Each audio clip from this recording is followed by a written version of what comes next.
Well, to me, that's a really good OVC team. You know, they have size that, you know, a lot of times when you see on paper 6'9", 6'10", you know, you say, okay, yeah. And then they get there and they're about 6'7.5". Like, holy cow. They've got a big team.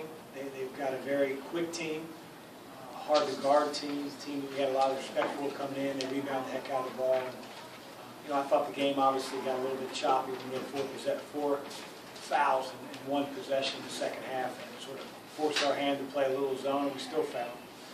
But I think the one stat that jumps out to me is the fact that we had 28 baskets, and on those 28 baskets we had 20 assists. And that tells me that although we have more talent than we had a year ago, we have kids that play for one another. So it was a little bit ugly game at times, but hopefully the players and coaches continue to adjust.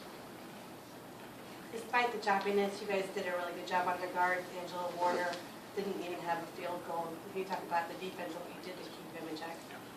Well, you know, they run that dribble drive, and it presents a problem, especially with the way they call hand checking.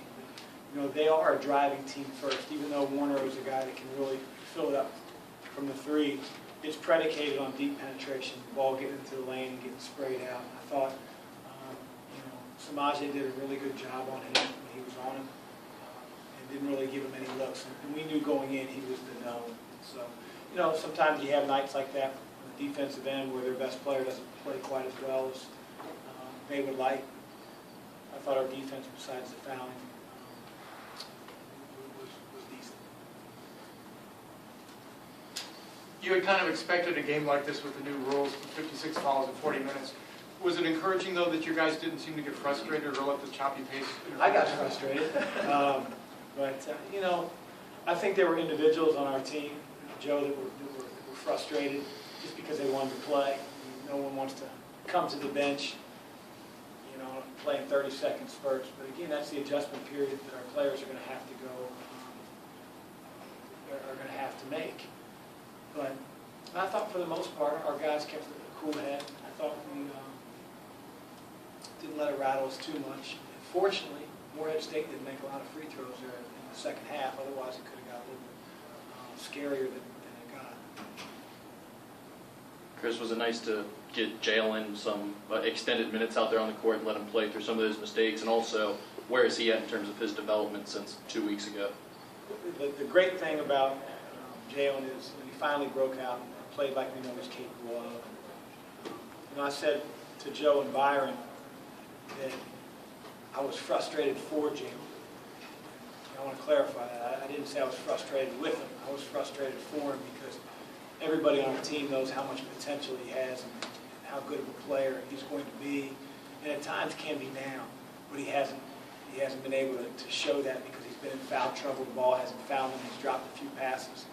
But tonight I thought was by far his best game. And hopefully that gives him a shot in the arm. It continues to be a huge boost for our team because he can rebound with anybody in the country, lay above the rim, he can finish. He's an excellent player. Did you feel like D gave you guys an important boost too? Because for the first time there in those first few minutes, Brandon and Miles actually looked like freshmen a little bit. Brandon picked up early fouls and had a turnover or two. Yeah, he had this grandmaster plan of playing all these different guys and sort of dispersing the minutes, and then next thing you know, Brandon's got 3 fouls in the first half. And so, never did I feel like D would be in a position where he was going to play 35 minutes. But D did a great job. He was the player tonight that I wanted to be for his next 2 years. He wasn't always that way a year ago, and maybe our team had a little bit to do with it. But I want him to be a pass-first point guard, a guy that really creates shots for his teammates. He has to think singles and doubles, not necessarily home runs and grand slams. And when he does that, it makes the easy play. He's so talented that he sees things develop. He can have nights like tonight where he gets 9 assists and 4 turnovers. I want him to lead the country in assists. I don't know if that's possible. That's how I want him to think when he's out here, because he has guys around him that can make plays. How much of a glimpse of your team did you see tonight with having him back and having Justin back and being close to full strength? We have to figure some things out. I want to play the guys that are productive, and not necessarily.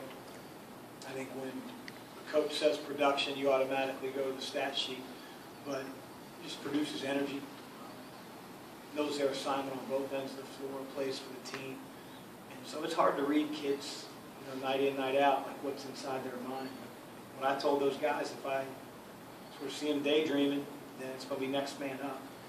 And there are going to be certain situations where we're able to play Isaiah Fillmore as a 3 because our front court's a little bit crowded with the amount of guys we have, with James Forrest playing well, Jalen Reynolds, Matt Stainbrook, Fillmore.